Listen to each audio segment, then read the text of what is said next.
Assalamualaikum warahmatullahi wabarakatuh.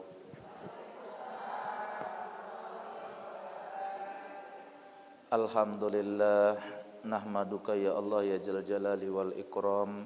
Ashhadu an la ilaha illallah wahdahu la syarikalah, wa ashhadu anna sayyidana Muhammadan abduhu wa rasuluh la nabiyya ba'da.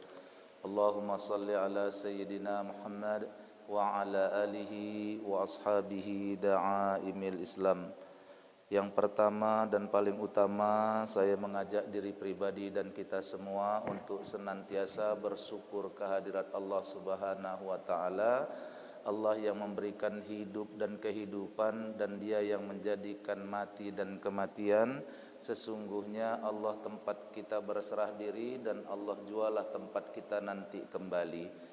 Tidak ada tempat kembali yang lebih baik kecuali kembali kepada Allah. Oleh karena itu, mari sama-sama kita melatih diri kita. Di atas dunia ini banyak-banyak kita latihan kembali kepada Allah, supaya nanti waktu datang kematian kita sudah tahu jalan pulang. Kalau orang Inggris ngomong, wong urip iku golek penae jalan mati wae. Ada yang tahu artinya, Bu? Orang hidup itu cuma nyari enaknya jalan mati. Itulah tujuan hidup kita. Nyari enaknya jalan mati. Itu. Maka bagi orang-orang yang begini, mati itu bukanlah satu hal yang menakutkan. Justru kematian itu sesuatu yang dirindukan. Rindu dengan mati. Kenapa? Karena waktu kita hidup ini, kita sebut-sebut namanya. Subhanallah, subhanallah, subhanallah, alhamdulillah, alhamdulillah, alhamdulillah, Allahu akbar, Allahu akbar, Allahu akbar, la ilaha illallah, la ilaha illallah, la ilaha illallah. Kita sebut-sebut dia. Lalu mati itu gerbang kita bertemu dengan Dia yang kita sebut-sebut. Masa takut? Masa takut? Itu dulu. Karena tadi begitu saya masuk, saya dapat bisikan, kami ini hatam Quran untuk hatam Quran doa, pengiring doa untuk almarhum Syekhna, Syekh kita, Syekh Ali Jabir, yang wafat beberapa waktu yang lalu. Tanda orang cinta dengan ilmu itu cinta dengan ulamanya. Saya waktu Jumat yang lalu khotib, kemudian baca doa, tidak terbendung air mata dengan jemaah kita, nangis semuanya. Kenapa? Karena kita mengingat. Saya kalau lihat wajah Syekh Ali Jabir itu, Masya Allah, wajah baby face, wajah seorang bayi.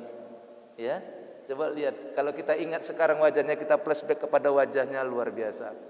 Ya, kita teringat dengan dia. Dan baru saja beberapa bulan yang lalu dia dapat musibah ditikam orang, dan rupanya Allah ingin tunjukkan siapa beliau. Siapa beliau? Ternyata beliau seorang wali Allah yang tidak punya dendam, tidak punya sakit hati, tidak marah kepada orang yang menganiayanya. Coba.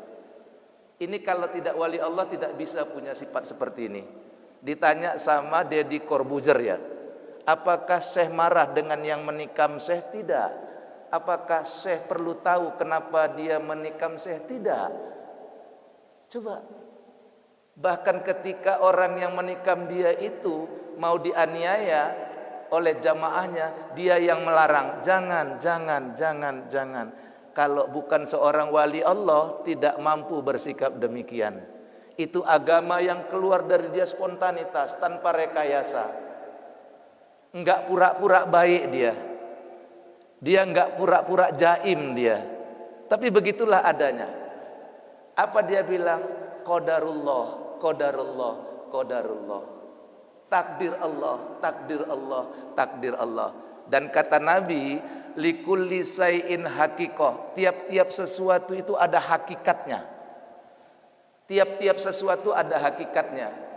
Salat ada hakikat salat, puasa ada hakikat puasa, zakat ada hakikat zakat, haji ada hakikat haji, Islam ada hakikat Islam, iman ada hakikat iman. Apa hakikat iman? Nanti saya sambung setelah saya mau membuat satu perkenalan dulu. Saya alhamdulillah dipanggil, diundang oleh Majelis Taklim Siti Hawa. Siti itu sebutan orang Indonesia untuk perempuan yang dimuliakan, supaya tahu ya. Supaya tahu. Betul namanya Siti Hawa, Ibu. Pengajiannya ya, betul ya. Majelis Taklim Siti Hawa. Supaya tahu, Siti itu bukan bahasa Arab, itu bahasa Indonesia.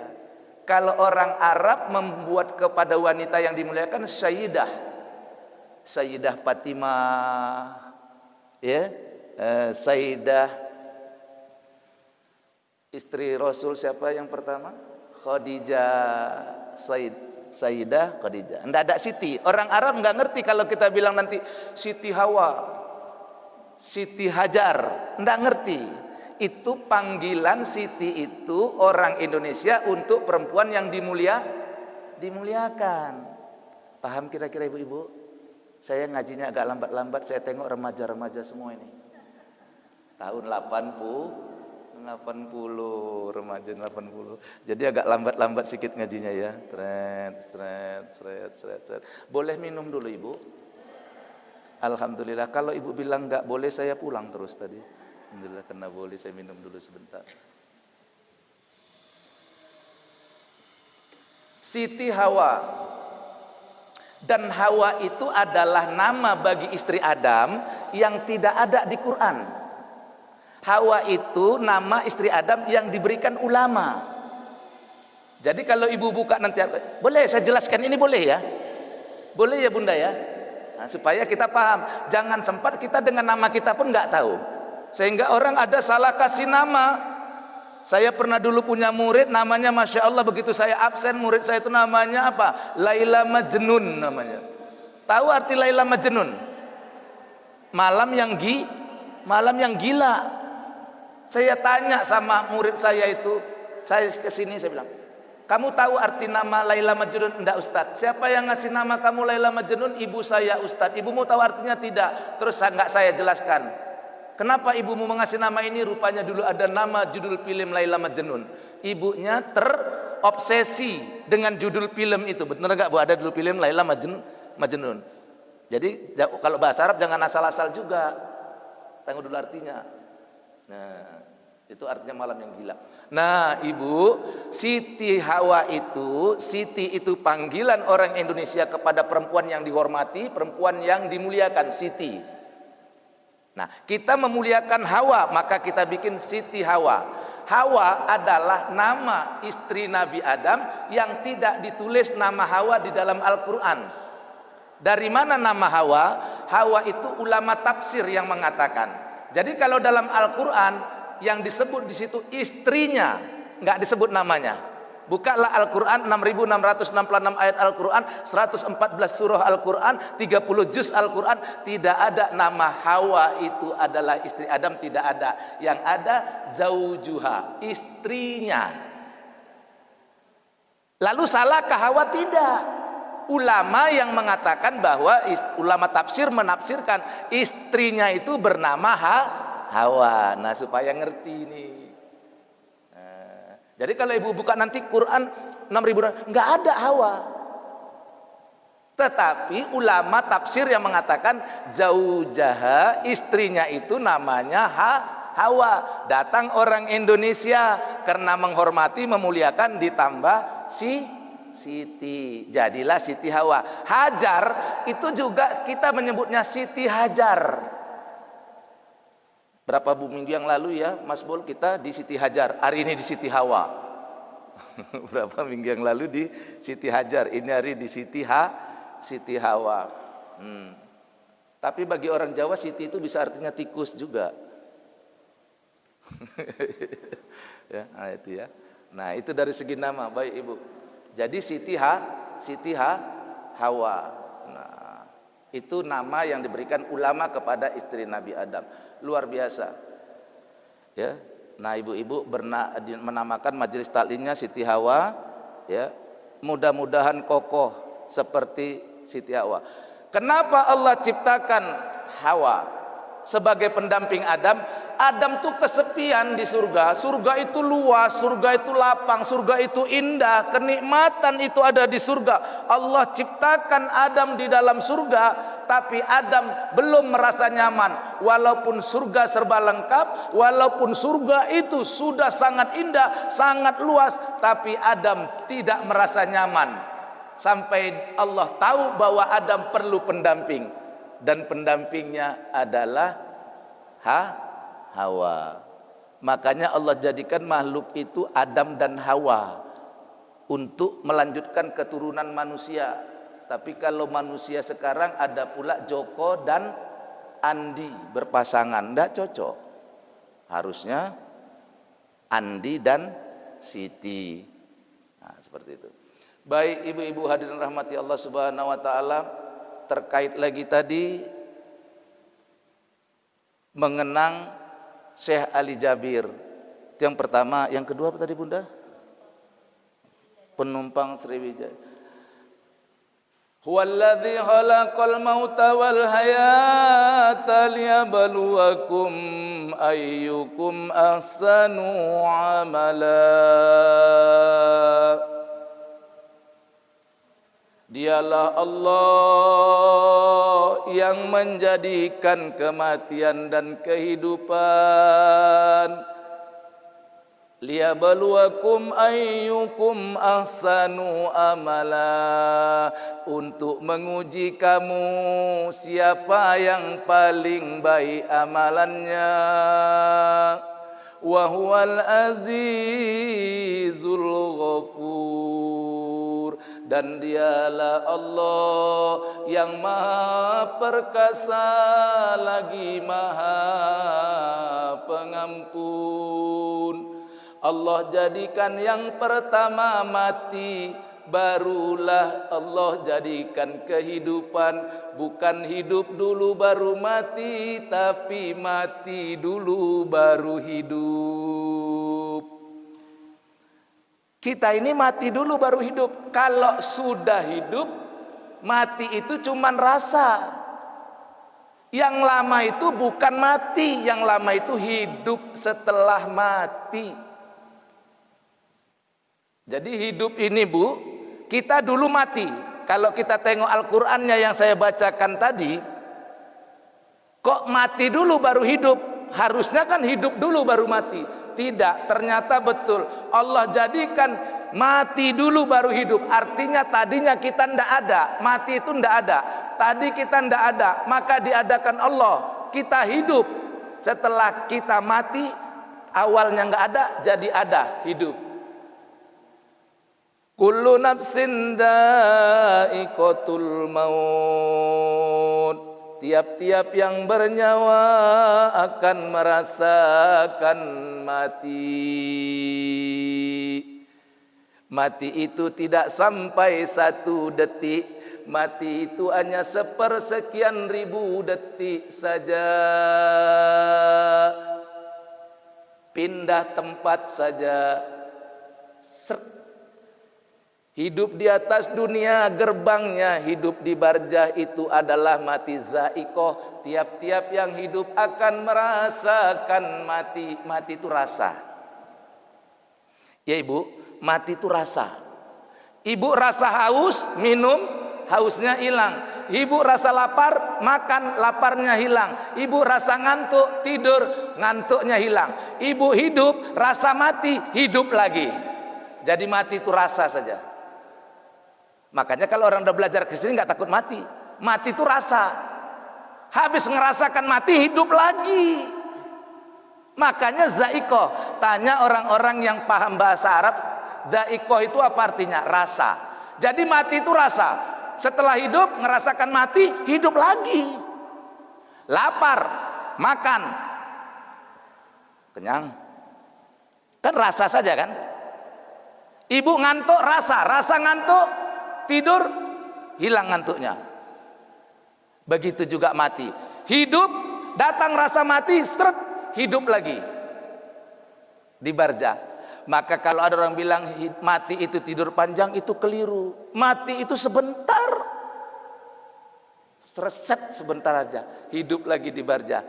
Apa kata Allah dalam Al-Quran surat Al-Baqarah ayat 154? Wala taqulu liman yuqtalu fi sabilillahi amwatum bal ahya walakin la tasurun. Jangan engkau berkata kepada orang yang mati dalam fisabilillah, gugur dalam fisabilillah mereka mati, bal ahya, padahal sesungguhnya mereka hidup, walakin la tasurun, tapi kamu tidak paham dengan kehidupannya. Jadi Masih Ali Jabir tidak mati. Masih Ali Jabir tidak mati. Guru-guru kita tidak mati. Kenapa? Karena waktu hidup mereka fisabilillah. Dalilnya Al-Baqarah 154.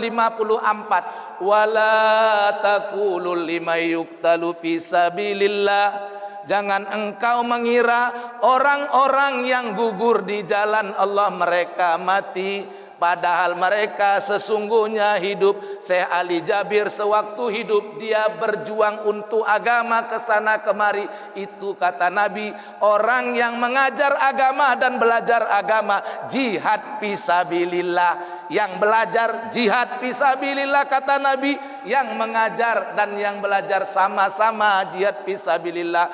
Kalau mati sedang mengajar, kalau mati sedang belajar, tidak ada tempat kecuali surga. Kalau mati sedang belajar, kalau mati sedang mengajar, maka dia fisabilillah hidup.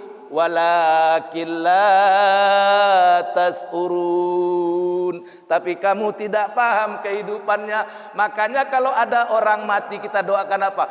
Allahumma ja'al qabrahu raudatan min riyadil jannah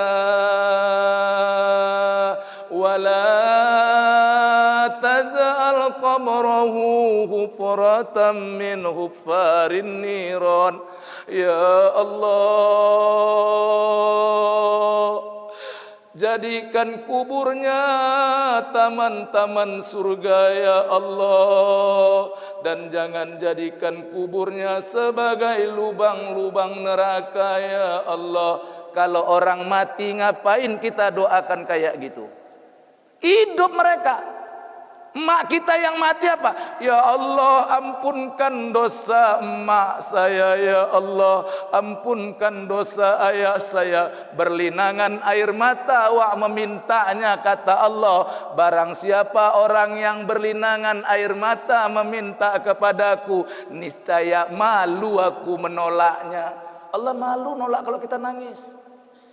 Makanya orang-orang tasawuf, orang-orang tarekat tuh kalau doa nangis. Karena apa kata Nabi? Ini hadis tapi hadis kudusi. Kata Allah dalam hadis ini, apabila umatku, hambaku minta kepadaku dengan linangan air mata, aku malu nolaknya. Dikabulkan Allah. Jadi syarat doa ibu dikabulkan Allah, nangis mintanya. Nangis. Mintalah kepada Allah nangis. Malu aku menolak doa orang yang minta dengan nangis, kata Allah. Kalau emak kita mati ngapain? Ya Allah, lapangkan kuburnya. Ngapain dilapangkan kuburnya? Kalau orang mati kan nggak terasa. Karena hiduplah emak kita itu. Ya Allah, ampunkan dosa emakku ya Allah. Hidup emak kita itu. Cuman hidup di barjah tuh ada yang enak, ada yang tidak. Sama kayak kehidupan dunia. Ada yang kaya, ada yang miskin, ada yang susah, ada yang senang, ada yang menderita, ada yang bahagia. Juga di barjah begitu. Terus ada jemaah saya yang tanya, Ustadz, apakah orang dalam kubur itu bisa berdoa untuk kita yang hidup? Bisa, saya bilang. Kenapa? Hakikatnya mereka nggak mati. Cuman kalaupun mereka susah, macam mana mau mendoakan kita? Macam mana dia mendoakan kita? Macam mana dia mau ngasih sama kita kalaupun kita nggak mampu? Dia nggak mampu di sana. Hidup mereka.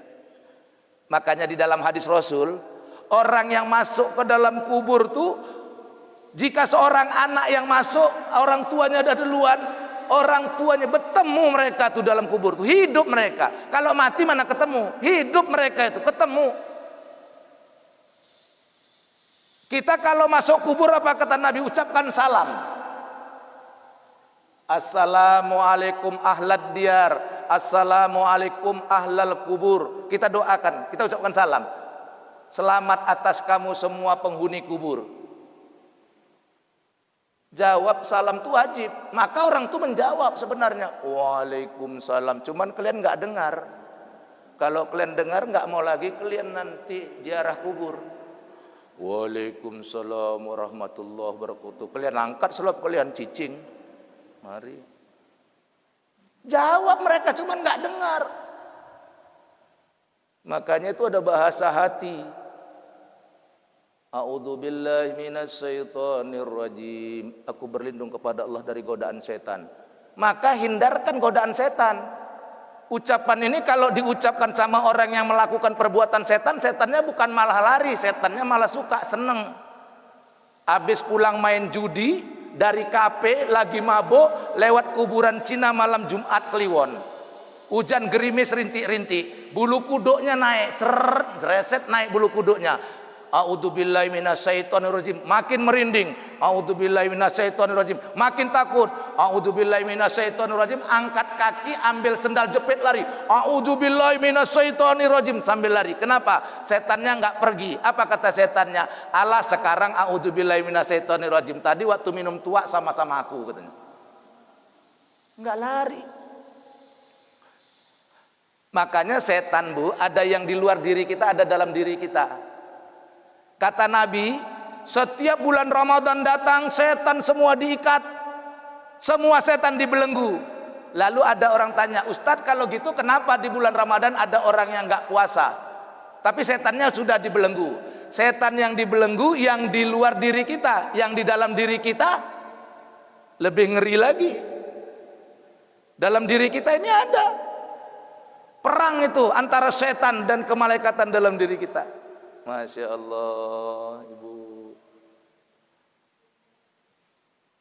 Ibu kalau misalnya, saya nggak tanya Ibu lah, sama kayak orang berzikir kepada Allah itu, kalau masih ingat lebih banyak lupanya, maka saya bilang zikir itu merasakan Allah.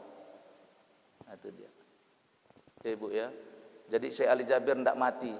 Kita mendoakan kebaikan buat dia. Alhamdulillah ibu-ibu ingat dia. Ini tanda akhir zaman. Allah akan cabut ilmu dari wafatnya seorang ulama. Wafatnya seorang ulama itu merupakan ditariknya ilmu dari bumi. Jadi semakin hari ilmu itu diangkat oleh Allah.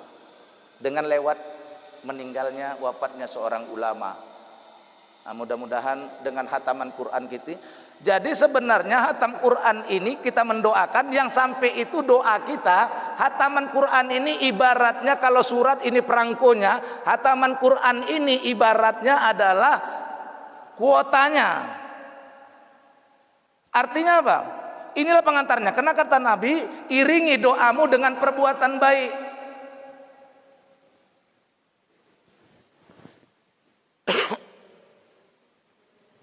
Sebelum saya lanjutkan Ibu, ini kita live. Acaranya live dan Mas Mul ini sudah tahu dia tidak hanya menyoting saya, nanti semuanya disoting ibu-ibu ya. Ini live di Facebook saya. Nanti boleh dibuka pulang dari sini. Kalau sekarang pun dibuka ini live. Nama Facebooknya LQTP Medan. Di Facebooknya sama dengan YouTube-nya. 2-3 hari setelah ini nanti itu kita diedit baru dimasukkan ke dalam YouTube, namanya sama LQTP Medan juga. Jadi YouTube-nya LQTP Medan, Facebook-nya LQTP Medan. Nah, kalau dibuka sekarang, ibu-ibu jangan ada yang tidur. Nanti dilihat cucunya, dilihat anaknya di rumah. Mama ustadznya gitu seriusnya, mama kok bisa tidur katanya. Ya. Karena ada pantunnya itu, Bu. Jambu kluthuk di atas tanduk, pura-pura tunduk, rupanya ngantuk. Tapi Ustadz Jamal nggak pernah marah kalau ada saya ceramah ada yang tidur, itu saya nggak marah, Bu. Saya itu senang bahkan bangga kalau saya ceramah ada orang yang tertidur. Saya sukses menidurkan dia. Kenapa, Bu? Ibu-ibu ini paling susah tidur di rumah, beda dengan bapak-bapak. Ibu-ibu ini capeknya dalam rumah, bapak-bapak capeknya di luar rumah. Kalau pulang capeknya cepat tidur. Ibu-ibu itu capeknya di rumah, dapur, sumur, kasur. Iya, Bu ya? Mumet. Jadi ibu-ibu itu makanya saya bilang kalau ibu-ibu suka merepet itu bagus. Tanda perempuan sehat dan rajin itu banyaknya dia merepet.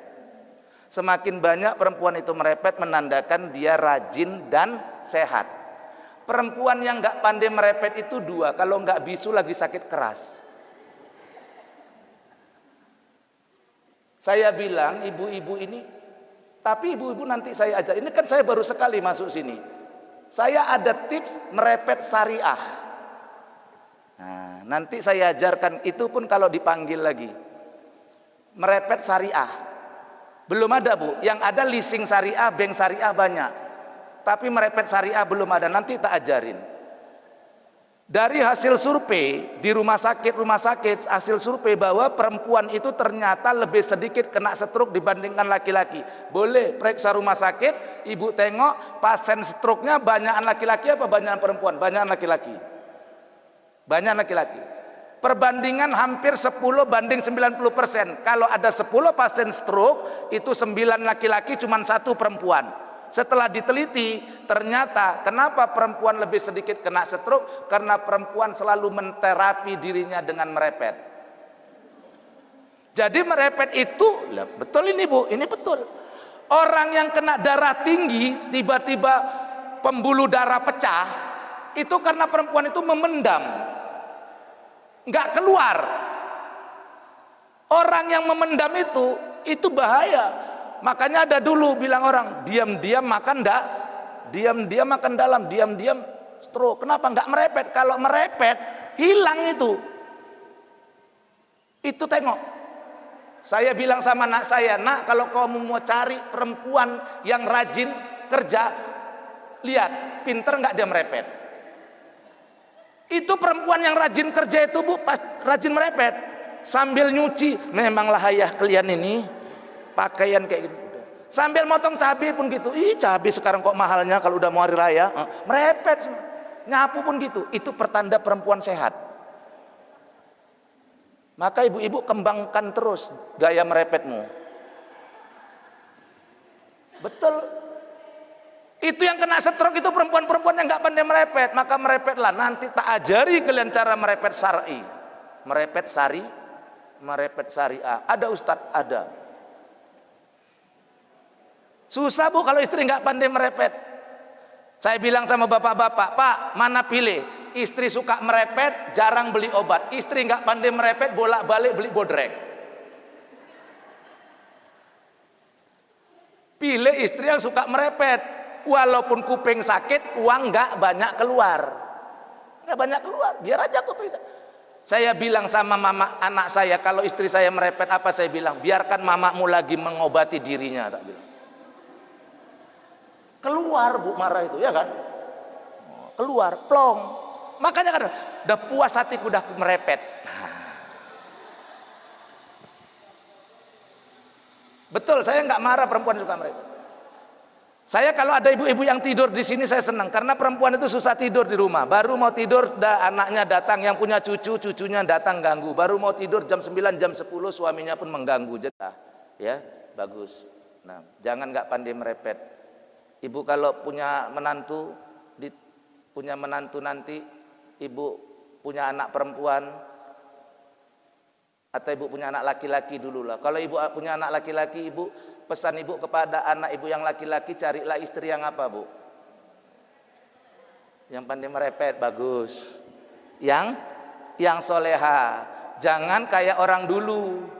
Nah, kalau cari istri yang pinter, cari duit. Ini zaman canggih, apalagi zaman Covid. Kalau yang cari duit cuman suami sendiri, nanti ekonominya puro, maka carilah istri yang pinter cari duit. Si anak nurut, dicarilah istri yang pinter cari duit, nyari duit, ya kan? 3 bulan kawin, kurus kering, enak laki-laki ibu pulang. Kok kurus kering, nah orang lain pada gemuk habis kawin, kau kok kurus kering? Itulah gara-gara mama. Kenapa gara-gara mama? Mama suruh aku cari istri pintar cari duit. Istriku itu tahu aja di mana aku letakkan duitku.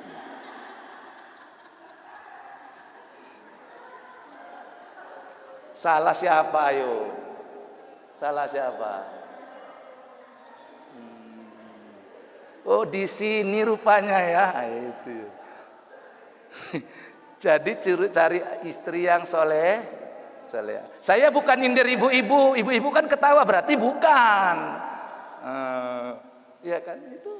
Ada lagi yang perintah, ini lagi yang punya anak perempuan, suruh nyari laki. Pesannya apa? Cari yang kaya, nak. Kita udah capek miskin, nak. Cari suami yang kaya. Jangan